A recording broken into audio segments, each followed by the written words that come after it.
గీతతో కోట్ల మందికి దారి చూపించిన అతనికన్నా గురువెవరు?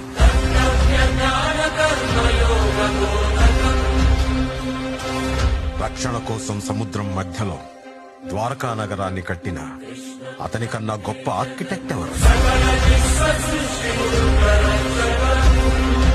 వేణుగానంతోనే గోవుల్ని గోపికల్ని కట్టిపడేసే అతన్ని మించిన మ్యూజిషియన్ ఎవరు?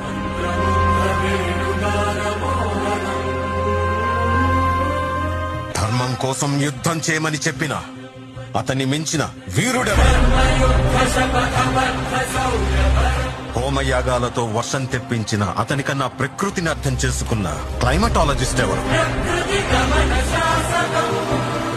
అన్కంట్రోలబుల్ ఆర్పిఎం తో తిరిగే సుదర్శన చక్రాన్ని కంట్రోల్ చేసే అతనికి మించిన కైనెటిక్ ఇంజనీర్ ఎవరు?